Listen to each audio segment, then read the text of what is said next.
Quando Davi se tornou rei de Israel, uma das suas primeiras ações foi transportar a Arca da Aliança para Jerusalém.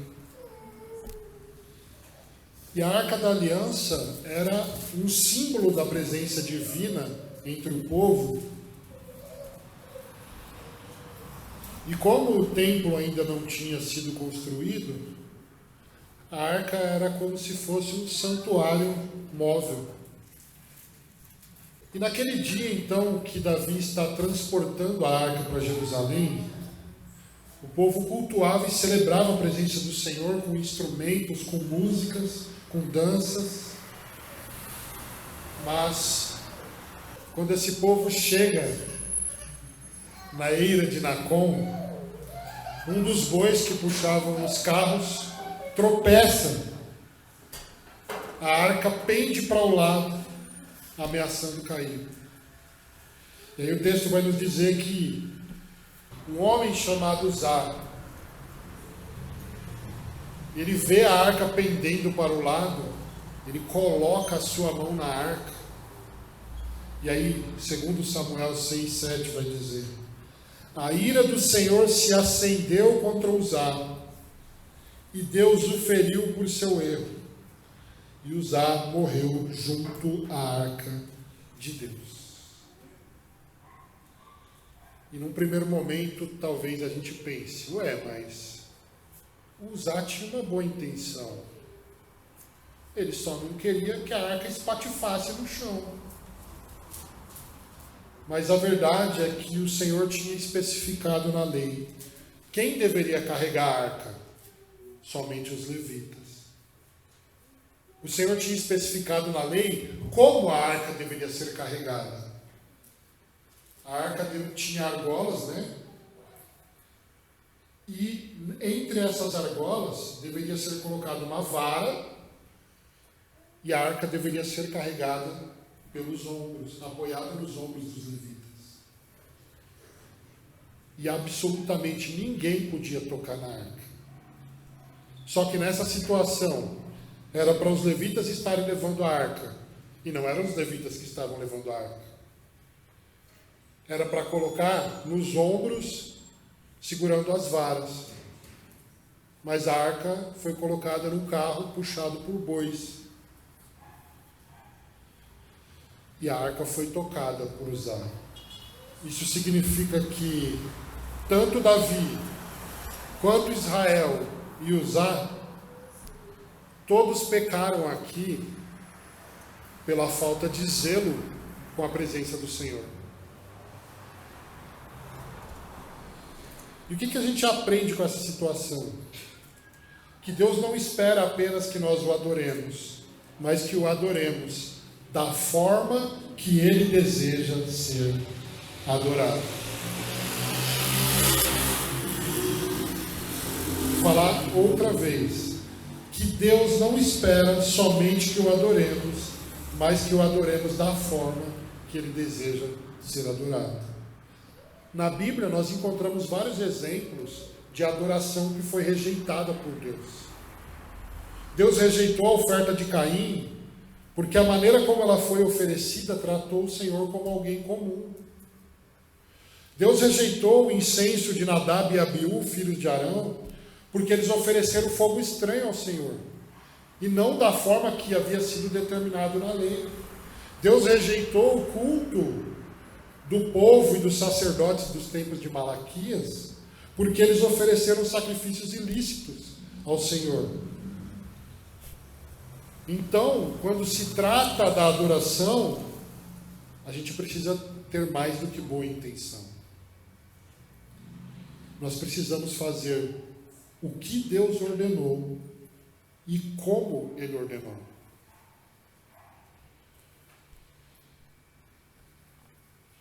Imagine que sua esposa não goste de macarrão. Vocês estão fazendo aniversário de casados. E aí então você prepara um jantar para ela. Ela está dentro do quarto e você fala: amor, pode vir para a cozinha. Você leva ela com os olhos tampados. Quando você destampa os olhos dela, tcharam! Macarrão. Quando a gente quer agradar alguém, a gente não pensa só no que a gente pode fazer, mas a gente pensa em como fazer. E isso é verdade em relação à adoração. Deus está tão interessado no seu culto quanto está interessado em que você preste esse culto da forma que Ele determinou na palavra. Agora, entrando nos 10 mandamentos. Se o começo de Êxodo 20 é a favor de adorar o Deus certo, Yahvé, porque Ele disse: eu sou o Senhor teu Deus que te tirou da terra do Egito, e o primeiro mandamento é contra adorar o Deus errado, outro Deus, porque Ele diz: não terás outros deuses além de mim. O segundo mandamento é contra adorar o Deus certo, mas da maneira errada. Então eu convido vocês a abrirem a Bíblia em Êxodo 20, versículos 4 a 6. O texto diz assim: não farás para ti imagem esculpida, nem figura alguma do que há em cima no céu, nem embaixo na terra, ou nas águas debaixo da terra. Não te curvarás diante delas, nem as cultuarás, pois eu, o Senhor teu Deus, sou Deus zeloso, e castigo o pecado dos pais nos filhos até a 3ª e 4ª geração daqueles que me rejeitam. Mas sou misericordioso com 1000 gerações dos que me amam e guardam os meus mandamentos. Tanto no Egito quanto em Canaã, era muito comum a fabricação de imagens para representar os deuses desses povos. Algumas vezes, essas imagens tinham aparência de humanos ou de animais.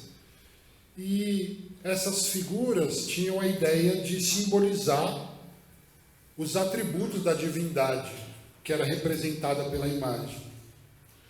O primeiro mandamento já era um alerta para Israel não adorar outro Deus além de Yahvé.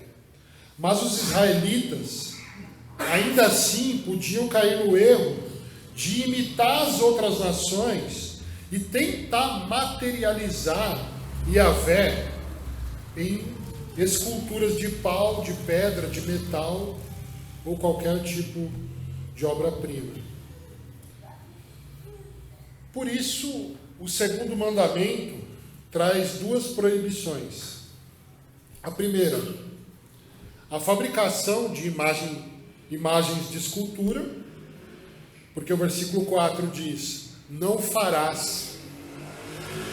E a segunda proibição é a adoração às imagens de escultura, porque ele diz no versículo 5: não te curvarás. E aqui é importante dizer que Deus não se opõe à arte e à beleza. Ele não está proibindo que se façam artesanatos. Não é disso que está sendo dito.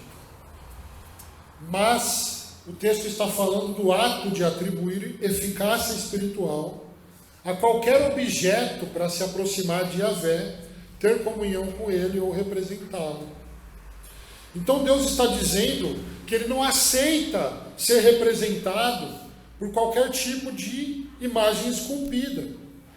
Nenhuma figura que exista no céu, nem na terra, nem debaixo da terra. Na semelhança de homens, de animais ou de qualquer criatura que exista. E por que Deus proibiu a fabricação e a adoração às imagens? Mesmo que o povo quisesse usar essas imagens para representar o próprio Yahvé. Não tem problema. É para Yahvé mesmo, não é para outro Deus. Sabe por que Deus tem um problema com isso? Porque aquele zelo que no futuro faltaria para o rei Davi, para Israel e para usar? Para Deus não falta esse zelo. E o zelo que muitas vezes nós não temos, Deus tem. E aqui eu quero apresentar então alguns motivos pelos quais Deus não pode ser representado por imagens. O primeiro deles, o primeiro motivo pelo qual Deus não deveria ser representado por imagens, é que Ele é um Deus zeloso. Isso está escrito no texto. Eu sou um Deus zeloso. E aí ele diz: eu castigo o pecado dos pais nos filhos, até a terceira e quarta geração daqueles que me rejeitam, mas sou misericordioso com 1000 gerações dos que me amam e guardam os meus mandamentos. Sobre o zelo de Deus, eu quero ler uma frase do pastor Kevin DeYoung, que é muito interessante. Olha o que ele diz, abre aspas: pense sobre isto: quanto mais casto e puro for o marido, mais seu zelo é despertado por causa de uma esposa adúltera. Deus é supremamente puro, e Ele não pode suportar compartilhar sua glória com o outro, mesmo que seja uma tentativa sincera de representar e não substituir o único Deus verdadeiro. Fecha aspas. Na mesma intensidade que Deus é santo, Ele é, portanto, zeloso. Qualquer tipo de idolatria desperta o zelo dele. Mesmo quando você usa uma coisa para representar Ele mesmo. Ou seja, da mesma forma que não era possível tocar a arca sem despertar a ira divina, é impossível querer representar Deus através de qualquer imagem de escultura, sem ofender a sua glória, sem ofender a sua santidade e sem despertar o seu zelo. E agora a respeito do castigo, que é consequência também do zelo de Deus. Quando nós lemos nesse texto, eu castigo o pecado dos pais nos filhos, a primeira impressão que dá aqui é que Deus está dizendo que se os pais ímpios pecarem, suas próximas gerações serão amaldiçoadas, mesmo que elas pratiquem a justiça. Essa é a primeira impressão que dá. E também a primeira impressão que dá é que o texto está dizendo que se os pais justos obedecerem, 1000 gerações serão abençoadas, mesmo que elas pratiquem a maldade. É o que parece. Bom, é certo que a idolatria tem péssimas consequências para as gerações futuras. A maior prova disso é o período dos reis de Israel. Porque um rei praticava coisas horríveis e praticava idolatria. E então o seu filho, muitas vezes é dito que era pior do que seu pai. Que ele superava o seu pai na idolatria. Então existem consequências ruins. E também é verdade que a obediência traz boas consequências para muitas gerações daqueles que obedecem a Deus. A maior prova disso é Jesus. Olha quanta gente foi abençoada através de Jesus na história, pela obediência dele, pela fidelidade dele. Mas tem um texto da Bíblia que pode nos ajudar a entender melhor essa maldição e bênção dita nesse texto, que é Ezequiel 18:20. Ezequiel 18:20 vai dizer o seguinte: aquele que pecar, esse morrerá. O filho não levará a culpa do pai, nem o pai levará a culpa do filho. A justiça do justo estará sobre ele, e a impiedade do ímpio cairá sobre ele. E aí, usando esse texto, o pastor Kevin DeYoung, ele vai chegar à seguinte conclusão, abre aspas: Ezequiel ensina que se você se apartar do pecado do seu pai, não passará pela punição que veio sobre ele. Mas Êxodo diz que, se você se mantém no pecado como seu pai, não escapará da punição dele. Fecha aspas. Então Deus, ele visita o pecado dos pais dos filhos quando os filhos permanecem no pecado dos seus pais. E a punição é compartilhada porque o pecado também é compartilhado ao invés de ser abandonado. É dessa forma que a gente precisa entender esse texto. Então, o primeiro motivo pelo qual Deus não pode ser representado por imagens é que ele é zeloso. E o segundo motivo pelo qual Deus não pode ser representado por imagens é que ele é um Deus vivo. O salmista disse no Salmo 115, 5 a 7, que as estátuas têm boca, mas não falam, têm olhos, mas não veem, têm ouvidos, mas não ouvem, têm nariz, mas não cheiram, têm mãos, mas não apalpam, têm pés, mas não andam, nem som algum lhes sai da garganta. Em contrapartida, Deus é descrito na Bíblia, tanto no Antigo quanto no Novo Testamento, como Deus vivo. E não é possível representar, então, o Deus vivo através de uma estátua sem vida. Então, Deus é zeloso e ele é o Deus vivo. Em terceiro lugar, o terceiro motivo pelo qual Deus não pode ser representado por imagens é que Deus é espírito. Nas culturas daquela época, era comum que as pessoas usassem feitiços, encantamentos e outros artifícios mágicos diante de uma imagem, sabe para quê? Para ameaçar, intimidar e obrigar a imagem a fazer algo por elas. Isso não está tão distante de nós hoje. Quem aqui já viu gente colocando o santo de ponta cabeça debaixo do copo d'água? Enquanto não fizer o que eu quero, vai ficar aí debaixo d'água. Aí você pune. Gente, isso é mais antigo do que a gente imagina. Nos tempos do Antigo Testamento, isso já era praticado. E por quê? A verdade é que os humanos gostam de materializar os seus deuses. Para quê? Para poder carregá-los como um amuleto de sorte. Para poder controlar com a aplicação do ritual certo. As pessoas gostam de materializar Deus para poder manipular os seus deuses da forma que desejam. E também para poder obrigá-los a fazer alguma coisa que eles querem, a trazer algum benefício que eles desejam.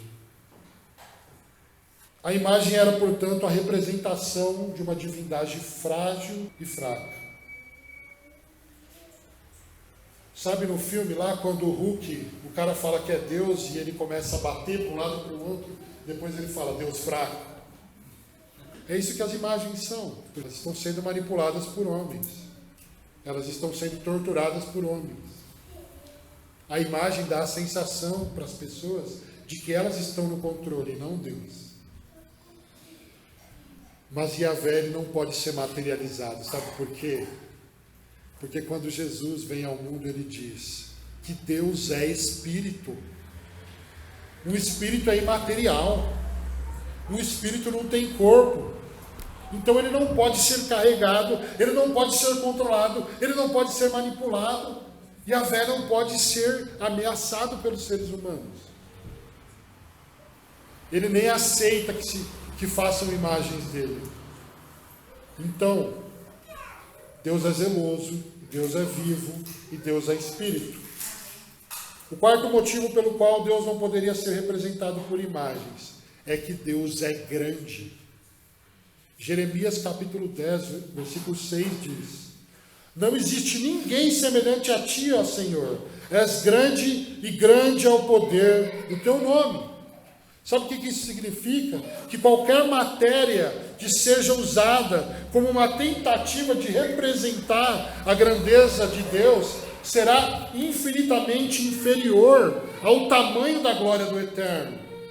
Nada pode representar a grandeza de Deus, nem mesmo o universo. Se eu comparar Deus com essa caixa, isso é um absurdo. Vamos comparar com esse púlpito inteiro, que é maior então? Não, também é um absurdo. Vamos comparar com esse espaço inteiro? Não, é um absurdo. Com a terra inteira, será que dá para comparar? Não, a terra é o estrado dos pés dele. Mas nem o universo inteiro pode ser comparado com a grandeza de Deus. Comparar Deus com qualquer outra coisa, representar Deus com qualquer coisa que nós possamos ver e tocar, é necessariamente reduzi-lo. Deus é infinitamente maior do que todas as coisas que existem. O quinto motivo pelo qual Deus não pode ser representado por imagens é que Deus é invisível. Quando Deus se manifestou no monte a Israel, Israel viu alguma coisa? Na teofania, eles viram um fogo, eles viram a fumaça, houve um terremoto. Eles ouviram o som da buzina, mas o que eles viram? Eles não viram nada, eles apenas ouviram a voz do Senhor dizendo: eu sou o Senhor teu Deus que te tirou da terra do Egito. Agora a pergunta é, por que Deus fez isso? Deuteronômio 4, 15 e 16 vai dizer, olha só, gente, não viste forma alguma no dia em que o Senhor vosso Deus falou convosco do meio do fogo no Horebe, para não vos corromperdes, fazendo para vós alguma imagem esculpida na forma de qualquer figura. Deus não se manifestou em nenhuma figura para que ninguém tentasse reproduzi-lo numa imagem depois. O texto está dizendo. Porque, na verdade, o nosso Deus, ele é invisível. Ele é invisível. 1 Timóteo 1,17 vai dizer: ora, ao Rei dos séculos imortal e invisível, ao único Deus, sejam a honra, a glória para todos sempre. Amém. Ele é invisível. 1 Timóteo 6,16 diz: o que possui ele somente a imortalidade e habita em luz inacessível, a quem nenhum dos homens viu nem pode ver, a ele sejam glória e poder eterno. Amém. O texto diz: nenhum homem pode vê-lo. E esse é o desafio da fé.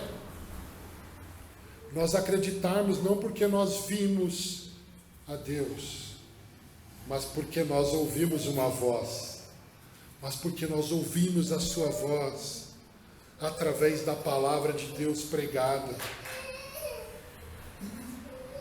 É melhor ter um Deus invisível do que fala conosco, do que uma estátua visível que não tem voz. Uma imagem visível jamais poderá representar um Deus invisível.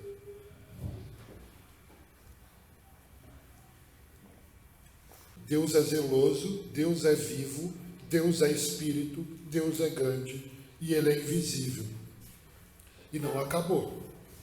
O sexto motivo pelo qual Deus não pode ser representado por imagens é que Deus já tem os seus mediadores. As imagens também eram usadas com o entendimento de que fossem uma espécie de portal, exercendo uma função mediadora e de aproximação com o que é divino. Só que esse povo não precisava se preocupar com a mediação de uma estátua, porque Deus já tinha providenciado Moisés para ser o mediador entre esse povo e Deus.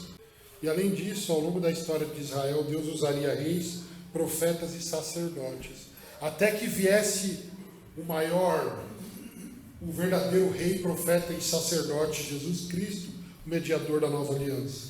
Então Deus não precisa do auxílio de imagens.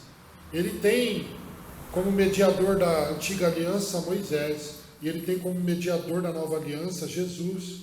Ele não precisa da imagem.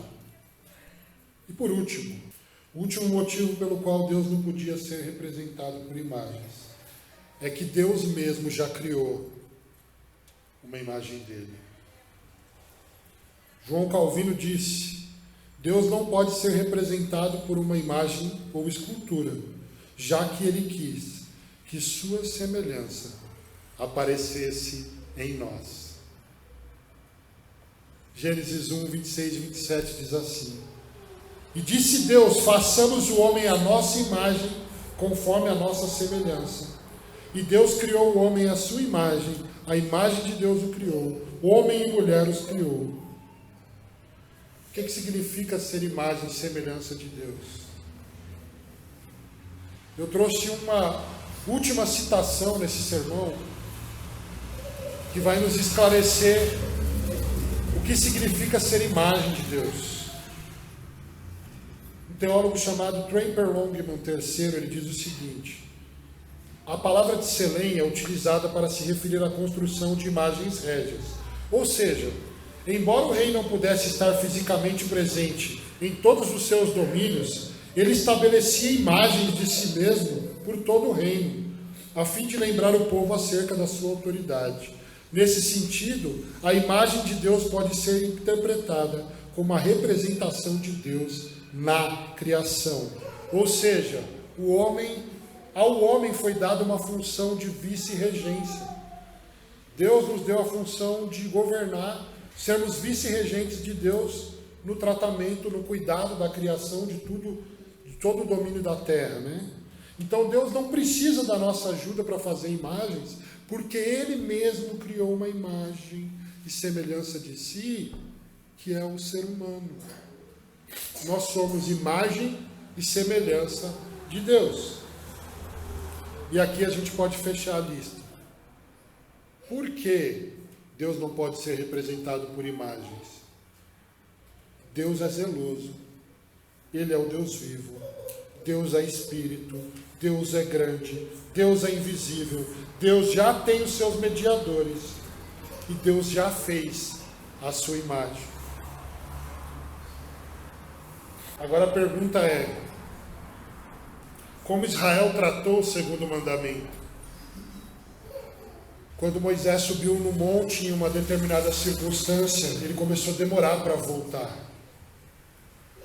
Aí o povo começou a pressionar Arão, o irmão de Moisés, falando: Arão, não, esquece Moisés.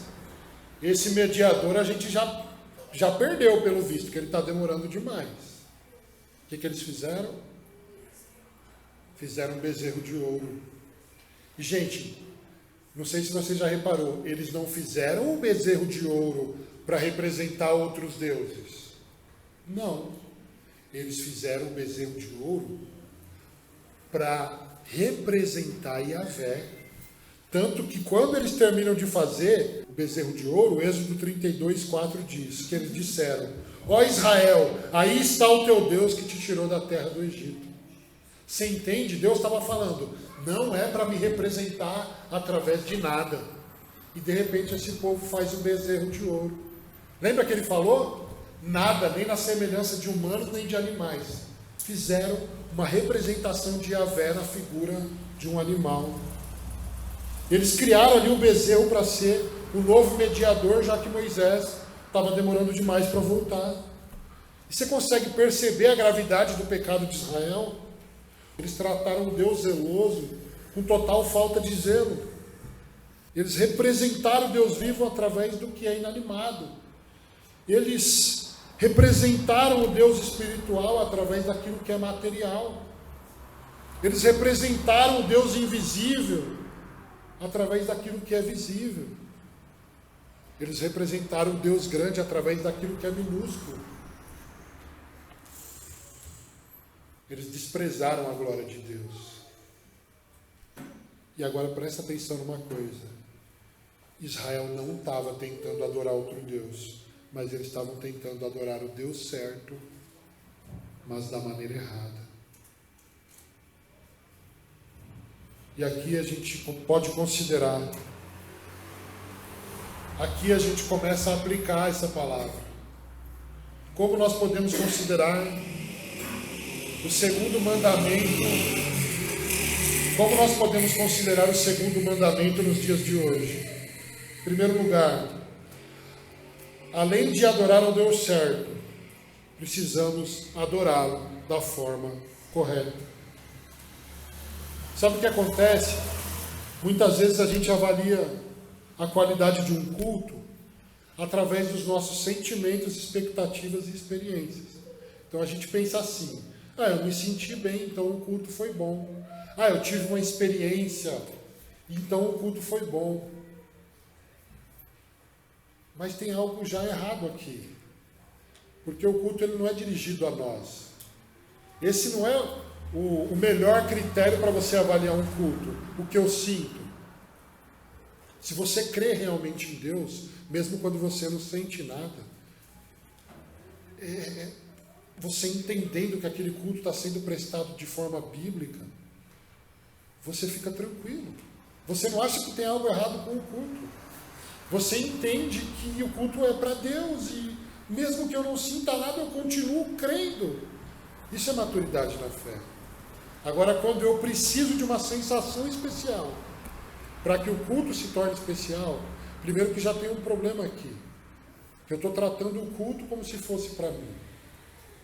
E se eu venho à igreja porque eu sinto prazer nisso, não tem problema você sentir prazer, na verdade é ótimo. É bom a gente estar na presença do Senhor. Agora, se você vem só para ter uma sensação de prazer, então você está cultuando a si mesmo. Porque principalmente nós precisamos glorificar a Deus. Esse é o objetivo do culto. Então às vezes a gente chega aqui e a gente quer que as músicas falem sobre nós. E a gente quer que as orações falem sobre nós. E a gente quer que a palavra fale sobre nós.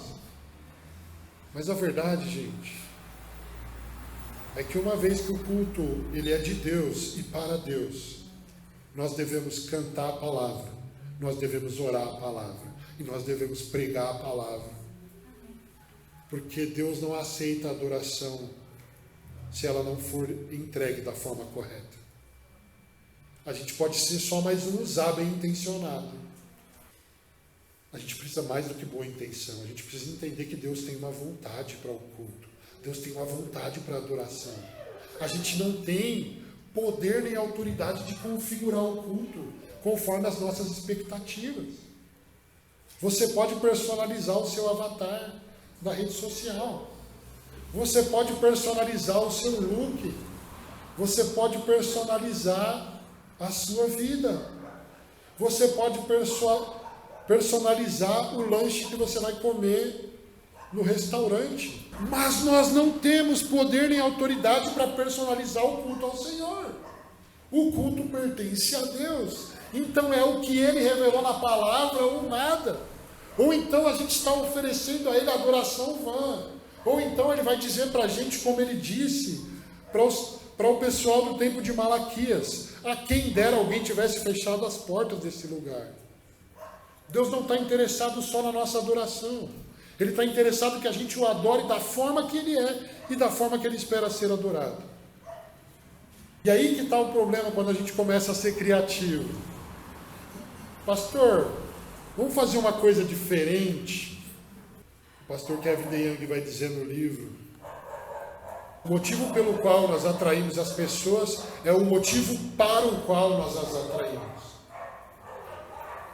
Quantas vezes pastores e líderes cristãos tentam fazer um culto diferente e criativo para chamar a atenção das pessoas, sem pensar no que Deus espera? A igreja enche, do ponto de vista humano parece próspera, mas do ponto de vista de Deus é um fiasco. A verdade é que a qualidade de um culto está relacionada a quão perto ou distante esse culto está da vontade de Deus revelada nas Escrituras. Gente, eu vou dar alguns exemplos que eu mesmo vi, não foi alguém que me contou. Uma vez eu estava chegando numa igreja, e na porta da igreja, no culto, estavam colocando fitinhas no braço das pessoas, e aí alguém chegou e falou: dá seu braço, eu vou colocar a fitinha. Aí eu pensei: o que vai acontecer, né? Por que a fitinha? E aí me disseram: olha, é o seguinte, a gente vai amarrar uma fitinha no seu braço e vai te dar mais 3 fitinhas. Você vai amarrar essas fitinhas no braço de outras 3 pessoas que você não conhece, e Deus vai dar uma bênção especial para essas pessoas. Uma vez a gente estava numa igreja, no meio do culto, o pessoal falou assim: irmãos, todos vocês, coloquem os celulares de vocês aqui. Estava do lado do Lucas nesse culto. Aí a pessoa disse assim: nós vamos orar. E todos os contatos que estão salvos desses celulares serão salvos. Está fácil, nem precisa evangelizar, é só pôr os celulares aqui. Você nem precisa fazer o que Jesus mandou, é só pôr os celulares e orar, olha que maravilha. Aí o Lucas falou para mim: eu não vou levar o meu não. Aí eu brinquei com ele e falei: você não quer que seus contatos sejam salvos? Aí ele falou: já estão salvos no celular. Mas, gente, sinceramente, a gente brinca aqui, mas eu fiquei chocado nesse dia. O Lucas também, o que está acontecendo aqui? E eu vou dar um último exemplo aqui, que foi também, infelizmente, comigo. Estava num culto e, de repente, uma pessoa subiu lá, fazia parte da programação do culto, e colocou uma maçã na cabeça. E veio outro rapaz com roupa de luta para tentar acertar a maçã, sem acertar a pessoa. E aí você já vê que não é de Deus, porque acertou o rosto do rapaz que estava com a maçã na cabeça. Brincadeiras à parte, não é de Deus de jeito nenhum, porque Deus, quem que pediu para a gente fazer isso? Isso é um absurdo. Eu lembro que nessas 3 situações eu fiquei chocado. Não faz o menor sentido. Gente, isso está acontecendo na igreja evangélica brasileira. Você entra no YouTube, começa a ver os vídeos, começa a ver o que as pessoas colocaram no culto. Você abre um vídeo e tem uma piscina, e joga as pessoas na piscina, a pessoa sai. Vira uma bagunça.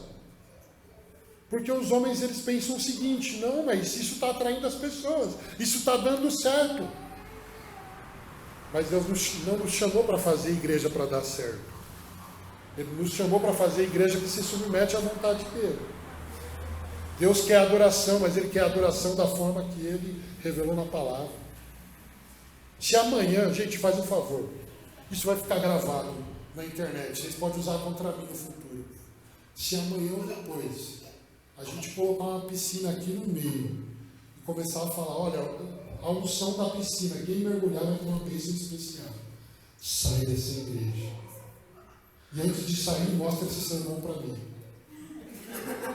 Manda o link do YouTube e fala: pastor, olha, no minuto tal, você estava falando, e eu estou seguindo o seu conselho, estou saindo. De verdade, gente, isso está acontecendo. Igrejas montando palco de luta no meio do culto. Como eu disse aqui na quarta-feira, uma igreja em que o culto tinha exibições de fisiculturismo. E aí eles chamaram de fisiculto. Culto pet. Surgiu agora o culto do metaverso. Stand-up, entretenimento, os exemplos não acabam. Acontece que quando a gente está mais preocupado em atrair as pessoas do que em sermos fiéis, nós desrespeitamos e desprezamos o Senhor do culto, a quem Ele pertence. Então, mesmo com boas intenções, agimos como o rei Davi, como Israel e como Uzá. Nós celebramos felizes a presença do Senhor, enquanto o desobedecemos. Porque o culto não é para nós. Nós não podemos prestá-lo da forma que nós queremos. E porque o culto é para a glória de Deus, nós precisamos cultuar como Deus quer ser cultuado. É por isso que é importante nós considerarmos aqui o que na teologia é chamado de princípio regulador do culto. O que significa isso? Ao invés de nós pensarmos, se Deus não proibiu, podemos fazer, nós invertermos para, se Deus não ordenou, não faremos. Senão a gente dá margem para a nossa criatividade, para o nosso coração enganoso. Já já a gente está vendendo o travesseirinho da unção. Já já a gente está vendendo um pacote de feijão por R$500, dizendo que quem comer desse feijão vai receber uma bênção no mundo espiritual. Isso está acontecendo. Então essa é a primeira aplicação. Além de adorar ao Deus certo, nós precisamos adorá-lo da forma correta. E a forma correta de adorá-lo é revelada na Bíblia. A segunda aplicação, e a última, nós precisamos evitar qualquer representação de Deus através de imagens. Não farás implica que não devemos fabricar, comercializar, incentivar o uso de qualquer imagem, seja para representar o Deus verdadeiro, seja para o uso em relação aos falsos deuses. Ah, mas eu só fabriquei. Pecado. Ah, mas eu só vendi, eu não uso, eu não creio na imagem. É pecado. Não, mas eu só promovi. É pecado. Eu só incentivei, porque meu amigo, eu falei, se é bom para você, beleza. É pecado. As imagens foram proibidas não por nós, mas por Deus. Entenda isso. Eu vou estender um pouco esse conceito. Vamos sair da imagem matéria. Qual é o problema de tentar representar Deus através da imagem? É que ela é completamente distante de quem Deus é em todos os sentidos e ofende a glória dele. Então, nesse sentido, eu acho que a gente pode ampliar esse conceito, essa aplicação. Se você promove qualquer projeto que apresenta uma visão distorcida de Deus, você também está alimentando idolatria. Se você sabe que uma igreja ela apresenta Deus de uma forma distorcida, não, mas eu vou assistir porque eu gosto dos sermões. Você está promovendo a idolatria. Porque idolatria é distorcer a imagem de Deus. Mas eu estou só curtindo, eu estou só compartilhando. Você está promovendo, você está incentivando. Essa é a segunda aplicação. Nós precisamos evitar qualquer representação de Deus através de imagem. Não farás, não fabrica, não comercializa, não publica, não incentiva. Segundo, não te encurvarás. Implica que não devemos ajoelhar, adorar ou venerar qualquer tipo de imagem. Porque às vezes o argumento é o seguinte: não, eu não adoro, eu só venero. Já pensou se Israel usasse esse argumento com Deus? Senhor, está aqui o bezerro de ouro, mas a gente não está adorando, a gente só está venerando. Não muda nada. Além disso, fazer orações e intercessões ajoelhado diante de imagens é pecado, porque 1 Timóteo 2,5 há um só Deus e um só mediador entre Deus e os homens, Jesus Cristo, homem. Quando a gente usa uma imagem com a função de mediar o nosso relacionamento com Deus, é como se nós estivéssemos dizendo: eu não preciso de Jesus, eu prefiro essa imagem. Jesus é suficiente, gente. E mais uma coisa, uma pessoa quando morre, a mente dela é entregue ao esquecimento. E o homem está ordenado a morrer uma só vez, seguindo depois disso o juízo. O morto, ele não pode fazer nada. Os santos que morreram não podem fazer nada. Eles não podem fazer nem bem nem mal a nós. Jesus é o único mediador. O que mais? Também não devemos utilizar objetos visíveis para materializar a nossa fé. As falsas igrejas estão vendendo água do Mar Morto, objetos ungidos, prometendo prosperidade e bênçãos especiais. Mas Hebreus 11:1 continua dizendo que a fé é a garantia do que se espera e a prova daquilo que não se vê. Sem fé é impossível agradar a Deus, pois é necessário que quem se aproxima de Deus creia que Ele existe. A gente também precisa se abster da atribuição de eficácia espiritual a qualquer objeto que possa substituir a nossa confiança em Deus. Cruzes, amuletos, talismãs, qualquer coisa que você acha que te dá uma sorte especial. Tudo isso é idolatria. Eu não conheço a história de todos vocês, em relação familiar e tudo mais, Mas talvez você tenha sido criado num ambiente de idolatria e aprendido essas práticas dos seus pais. Mas ninguém um dia vai poder chegar em Deus e dizer, eu sou assim, mas é por causa dos meus pais. Então, mediante essa palavra, se alguém está cometendo idolatria, precisa se arrepender e precisa abandonar a idolatria. E aqui eu trago uma pergunta para a gente fechar o sermão. Nossa fé está depositada no único Deus verdadeiro, ou a gente ainda precisa de crendices, superstições, de imagens, de ídolos? A esperança, como sempre, é aquele que obedeceu toda a lei de Deus. Jesus nunca tentou representar Deus através de qualquer imagem ou matéria. E mais do que isso, quando Jesus se manifestou ao mundo, Ele trouxe até nós a imagem exata de quem Deus é. Porque Colossenses diz que Ele é a imagem do Deus invisível. Porque a Bíblia diz que Ele é a expressão exata da natureza de Deus. Quando Jesus veio ao mundo, Deus se materializou na encarnação. Por causa da sua obra, a imagem de Deus que ficou em nossas mentes é daquele Deus que morre por nós, morre numa cruz, nos substitui.